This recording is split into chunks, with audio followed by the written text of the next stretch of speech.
So there have been some random physical attacks on women in New York City, which is sad and wrong to begin with, but the response on social media is what I want to talk about. I'm going to start by reading an article from the Washington Post that'll be linked in the description, and then we will get to some of the comments about this that I take issue with. Social media videos in which women describe being punched by a stranger in seemingly random attacks in Manhattan have sparked concerns about women's safety this week. The alleged victims, women in their 20s and 30s, detailed broadly similar attacks in posts on TikTok and Instagram. So I think these videos going quite as viral as they did has kind of given people the untrue impression that this is a growing problem that is just absolutely massive. We might not want to recognize it, but unprovoked attacks on unsuspecting victims are nothing new. They happen every day across this country. I am certainly not trying to minimize what these victims went through, but unfortunately, stories like this should not be all that shocking. They've just gotten a lot of attention. And anytime stories like this involving women getting hurt get a lot of attention, the misogynists come out of the woodwork to try to make it a political issue or go on rants about how the women may have deserved it. Reports of the first incidents began appearing on social media March 17th. At least half a dozen women have posted videos to social media saying they were attacked. At least 2 have filed police reports. The New York Police Department has arrested a 40-year-old Brooklyn man and charged him with one of the assaults. So one individual has been caught. I've been seeing a variety of reports on this. As of filming, it seems to be a bit unclear as to whether or not this one individual is responsible for all of these attacks, or if we can expect to see more arrests soon. So if you want to know more about this story, please read the article I posted in the description. My biggest concern at this point is that because these stories have gotten so much attention that we could potentially see some copycat crimes because other criminals want their 15 minutes of fame. Now, don't get me wrong, there has been a lot of support for these women, but of course there has to be those people who feel the need to blame victims, who feel the need to blame women for things that happen to them, and feel the need to basically negate the men in this situation of any responsibility they may have. So the first example is Tim Pool. He is a political commentator, and this is what he decided to tweet. I think it's funny that women in NYC are getting punched in the face. So it will come as no surprise that he advocates for more traditional roles in relationships, such as men being protectors and women being dependent. And this is the type of stuff that he likes to put out there. He is one of the many men who seems to feel that men are undervalued and should be viewed more as protectors, but these are the views that he expresses. Which is fine, but don't complain about a problem if you're going to contribute to it. Now don't get me wrong, he's gotten plenty of pushback for this, but there are also plenty of men all over his comment section, and women, frankly, agreeing with him on this. Now, one thing I want to note when it comes to anyone who does really any type of commentary, but specifically political commentary, once they get to a point where they're doing it full-time as a living, who knows how much of it is actually real versus how much of it is trying to appeal to a certain audience. So a lot of people defending this tweet have been saying that it's just trolling and this is just something he does, but even then, like, first of all, if you have any degree of influence, I do believe that you have some degree of moral obligation to just be thoughtful about what you're actually putting out there. But secondly, I cannot imagine being attacked and going online and seeing so many people say that they think it's funny that someone hit me.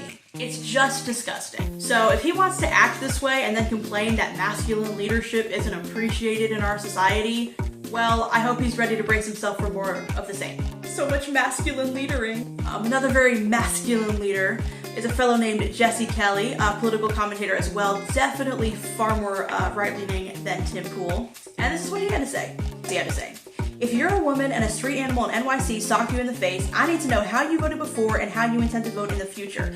That will determine how much I care. No more coddling those who vote for their own demise. So again, this is another fellow who seems to think that masculine leadership is underappreciated in society, and this is the masculine leadering that he brings to the table. That women who don't think the way that he does deserve to be socked in the face. To take random issues like this and try to make it a political issue is pretty disgusting. But what makes it even worse is to take a story of women being randomly attacked by men and go, you know what?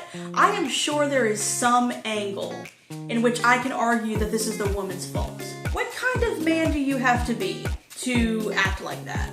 Certainly not a man of much value, certainly not a man who exhibits the masculine leadership that society needs to appreciate so damn much. Now, as far as politics go, I will be the first to admit that do-nothing Democrats are way too soft on crime. And it is a massive problem. But the implication that voting strictly Republican will guarantee that no one will ever be punched again, I don't know that 2 + 2 = 5. You know, I don't know if that's really living in reality. Naturally, he got backlash for this, and he consistently doubled down on it. And I quote tweeted one of those tweets and said this: "Why do you think you know how every single person voted by looking at them or where they live? That is not remotely competent. Republicans are tougher on crime as a matter of public policy, but whenever a rapist is paroled because he's a pastor, it's usually the religious right." And I don't know about you, but I personally consider rape to be a much more serious crime than punching someone in the face one time. A lot of those stories of the religious right defending pastors from punishment for rape and being put right back onto the street are things that I'm going to cover on this channel. But even aside from those court cases, the religious right has a long-standing history of covering up abuse, mocking women who come forward, approaching investigations as if all or at least most women are just making false accusations, and expecting victims of domestic abuse to simply tolerate it because they're married. So I don't know if religious Republicans really have anything to say here. Why are we talking about Republicans as if they have this flawless history of advocating for women and their safety? You can't even say it with a straight face.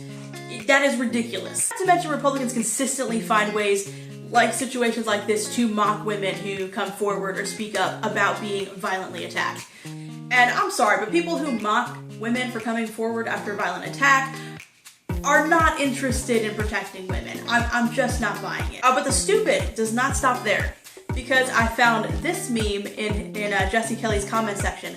"Our Democrat mayor and governor are destroying my state. I'm done. Next time, I'm voting for a different Democrat."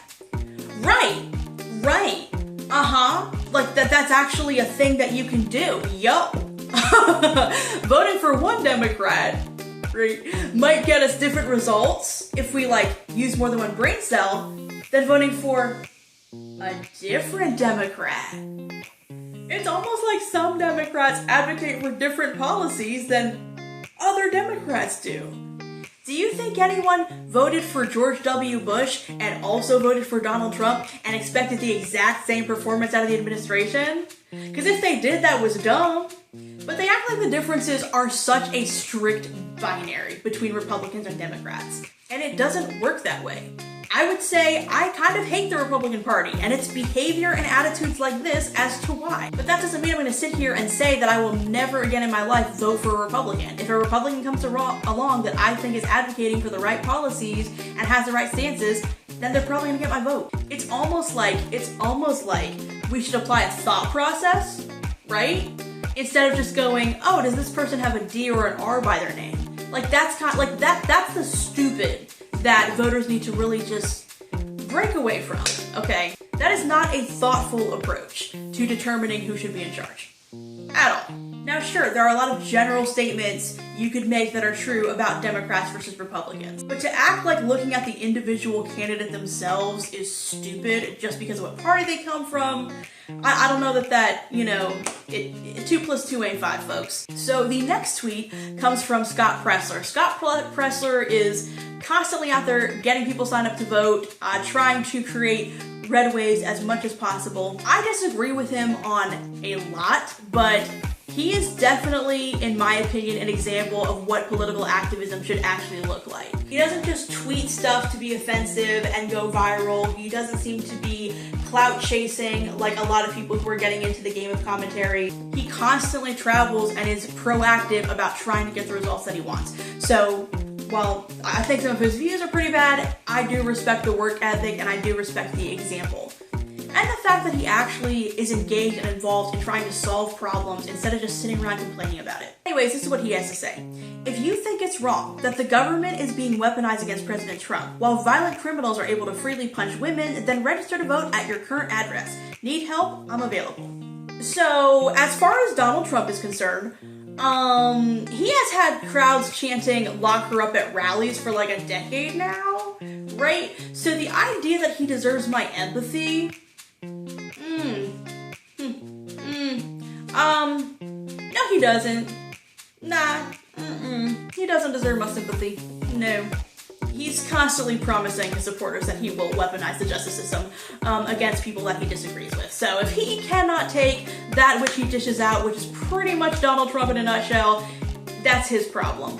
Also, a lot of the lawsuits and investigations do seem to have some basis to them. Have there been a few, what I would call witch hunts during and after the Trump administration? Yeah, I would say so. But most of them seem to have somewhat of a basis. And I'm sorry, but if you're going to pursue the most highly scrutinized position in pretty much the world, and you don't think you need to have your bases covered, at some point you're responsible for your choices, right? And just Trump supporters really like to consistently argue that he's never responsible for his choices, he's just always a victim, the world is out to get him.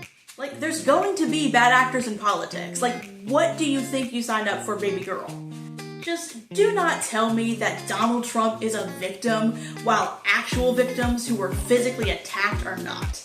A lot of this are things that he just completely set himself up for. If he wanted to get into politics and came to the game unprepared, at some point that's his responsibility. But again, what Republican policy, please educate me, would guarantee that no woman will ever be punched in the face again? I'm really curious how we got to that conclusion, sweetie. How did we get to that conclusion? I specifically said, what policies does Trump endorse that will guarantee a woman will never be punched again? Please share. Yeah, so there is no policy that will guarantee that no one will ever be punched in the face again, okay? And that's not my opinion, that's just fucking reality, right? And I do just want to reiterate, do nothing Democrats are very soft on crime. It is a problem. It is insane how soft on crime Democrats can be. But anyways, these people act like Republican policies guarantee that people will be locked away for life and therefore never again on the street over simple assaults. Because the argument is that these criminals are only on the street because of Democrats. Okay, right, okay. So a man punches a woman in the face, right? Okay, he's captured. Okay, let's say it's a Republican-led city. Show me one prominent Republican who was going to advocate, in that circumstance, for that person being locked up for the rest of their life, and therefore never being on the street. Is there any Republican who's gonna advocate for that, do you think? And that's really where my frustration comes from. If y'all actually had a valid point to bring to the table, I could get over the fact that you're approaching it in an offensive way. But you don't even have a point. You can't point to a Republican policy that would guarantee that women are never ever going to be hit again. You can't. You can't do that. And you know that. You know that. You just want to take the pain of women and use it as a weapon against them. This is what Republican men do. There's plenty of sexism on the left. There are plenty of Democrats who are very demeaning to women and very sexist. But do not let yourself fall into this sense of a comfort zone around Republican men, because at the end of the day, a large portion of them think of you in this way and view any attack that you might experience as a political tool, basically. And call me crazy, but I don't want my body to be a political tool for anybody. I don't want a painful experience that I go through to be used as a political tool by anybody. And we're just gonna wrap this whole thing up with some absolute words of wisdom from Real Femme Sapien, who really honestly had the best take. I've criticized misogynists and Republican men in this video, but hey, there are a lot of women who are making really grotesque remarks about this whole thing too. But you know what? With problem solvers like Real Femme Sapien around, we don't even need politicians to solve crime. She has the answers to violence for us. Now the problem is obviously not whether or not NYC is run by Democrats or Republicans, you dummies. The problem is that these women weren't married. All I've been thinking of those girls getting punched in the face in NYC is you should be married to a man who will protect you. You should be married. But also, you and your hypothetical husband should leave that place too. Which I love when people who talk this way advocate for like the right side being so tough on crime, but also advocate for all the good people should leave the cities. Like, I don't know, man, you're not gonna take back the cities that way. Also, the idea that any American who lives in certain cities doesn't deserve to be safe just because of how they may or may not have voted is really just a horrible attitude to have anyways. But first of all, we just went over some of these attitudes that we see from men who want to be viewed by societies as protectors. They want that participation trophy just because they're a man. Never mind their behavior, never mind whether they actually advocate for women being safe, never mind whether they actually do anything to ever keep women safe. They just deserve that participation for so much masculine leadering because they're a man. It's dumb. It's dumb. It's just dumb. And when it comes to men who want a trad wife, they know to use language like this because they know that it's going to work. It doesn't mean that he actually views himself as a protector and is going to act that way in a situation where it counts. Sorry, maybe no one wants to hear that, but sometimes folks need a dose of reality.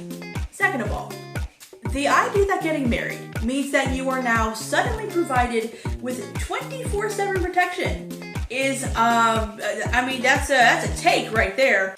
It's nonsense. It's utter, total nonsense.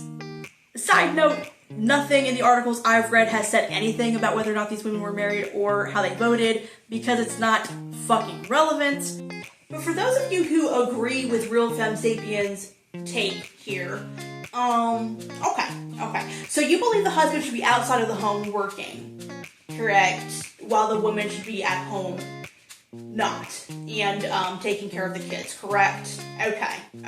So during that time, right, where the husband's at work and the wife is not, like, they're in separate locations is the event that's occurring right now. Separate locations, right? So the fact that the wife is married really has no bearing on whether or not this guy over here can protect her because he's not with her all the time, right? Like, if your husband's at work and there's a home invasion in the middle of the day, you're not, like, more safe than a single woman would be because your husband's not there to provide the protection, right? Or what about if you take your kids to the park? Where's your protector then, since he's still at work? Or if you go to, like, the grocery store, like, where's your protection then? It's just such a nonsensical argument. If you want to make a general statement about crime and how it should be handled or things like that, then go ahead and do that. You do not need to take examples of real people who are actually being hurt and use them for your own political gain. It's cheap, it's disgusting, it's immoral, and it really just reflects on you just being a shitty person, quite frankly. But if you're gonna go there, right, if you're gonna do that, the least you could do is have a point. The least you could do is bring a point to the table. Is it that hard to think? So if you agree with any of these tweets that I've read, please, by all means, share. What Republican policy will guarantee no woman will ever be hit? Is there any Republican who will catch a man for punching a woman in the face and lock him up forever, thereby guaranteeing that he will never be on the streets again? They know this isn't rational. They don't care that it's not rational. It is about taking the pain of women and finding a way to use it to further traumatize them and use them.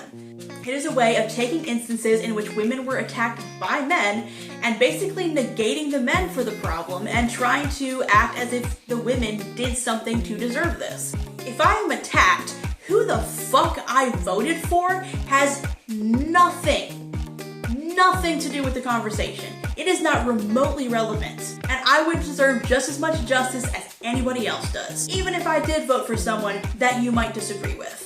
I'm sorry, but if that's not a simple statement that we can all agree on, that is so massively sad. You know what? Some of this upset me, some of this amused me, but at the end of the day, it really is sad that we are so divided that we think whether or not someone deserves to be physically attacked should depend on whether or not they voted a particular way that we like. That is a reprehensible attitude to have, and if that is something that you agree with, I would really urge you to dig a little bit deeper and really think about what made you get to that place, because we just really have no moral business looking at each other that way.